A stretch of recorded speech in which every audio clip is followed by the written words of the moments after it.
ایک بہادر سپاہی تھے، ایک حسین کمانڈر تھے، ایک زبردست فاتح تھے۔ انہوں نے کئی حصوں میں اسلام کو پھیلایا، انہوں نے اپنے وقت کی سپر پاور کو کچل کر رکھ دیا، انہوں نے فارس کی سلطنت کو کچلا، انہوں نے رومیوں کو کچلا، انہوں نے پوری زندگی میں ایک بھی جنگ نہیں ہاری۔ اپنی پوری زندگی میں 200 سے بھی زیادہ جنگیں لڑنے کے باوجود کوئی بھی جنگ نہ ہارنے والے اس کمانڈر کا نام حضرت خالد بن ولید ہے۔ دوستو، آج کے اس شاندار ویڈیو میں ہم حضرت خالد بن ولید کے بارے میں ہی جانیں گے، تو چلیے اپنا اس ویڈیو کو شروع کرتے ہیں۔ دوستو، حضرت خالد بن ولید کی پیدائش مکہ میں سن 592 کو ہوا تھا۔ آپ ہمیشہ سے ایک بہادر سپاہی تھے۔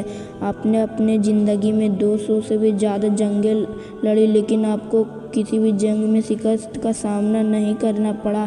آپ نے اپنے وقت کی طاقتور سلطنتوں کو جڑیں ہلا کر رکھ دی تھی۔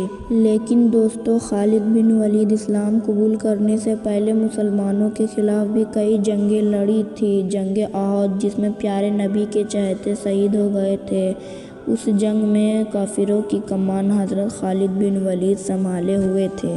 دوستو، جیسا کہ میں نے بتایا کہ حضرت خالد بن ولید اسلام قبول کرنے سے پہلے کافر تھے۔ بعد میں انہوں نے کئی سارے جنگیں مسلمانوں کے خلاف لڑی تھی۔ حضرت خالد بن ولید بڑی پریشانی میں رہتے تھے۔ ان کی پریشانی کی وجہ یہ تھی کہ مسلمانوں کی بڑھتی ہوئی طاقت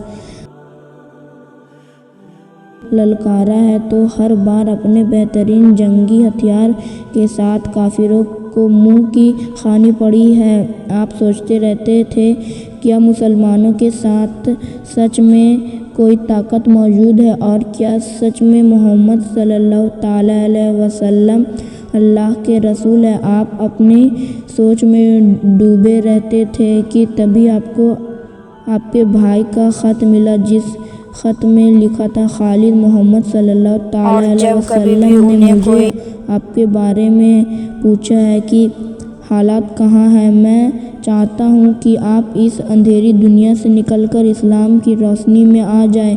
دوستو، اس خط کا خالد بن ولید پر ایسا اثر ہوا کہ وہ فوراً مکہ گئے اور رسول اللہ کے پاس آ کر انہوں نے اسلام قبول کر لیا۔ دوستو، جنگ مؤتہ میں عیسائی دھرم کی تعداد 1 لاکھ تھی اور مسلمانوں کی تعداد 3000 تھی۔ دوستو، یہ جنگ مسلمانوں نے رومن امپائر کے خلاف لڑی تھی۔ دوستو، اس جنگ میں حضرت زید، حضرت ظفر اور حضرت عبداللہ، یہ تینوں صحابی ایک کے بعد ایک شہید ہو گئے تھے۔ اس کے بارے میں پیارے نبی پہلے ہی بتا دیے تھے۔ تب آگے بڑھ کر 5 کمان حضرت خالد بن ولید نے سنبھالا اور دشمنوں کے دانت کھٹے کر دیے۔ اور دوستو، خالد بن ولید کو سیف اللہ یعنی اللہ کی تلوار کا خطاب دیا گیا تھا۔ دوستو، اس کے بعد حضرت خالد بن ولید نے مسلمانوں کے لیے کئی جنگیں لڑی اور میدان جنگ میں ایسے کارنامے کر دکھائے جو تاریخ بن گئے۔ آج تک ایسا کوئی بھی کمانڈر نہیں ہوا جس نے اپنی زندگی میں ایک بھی جنگ نہیں ہاری۔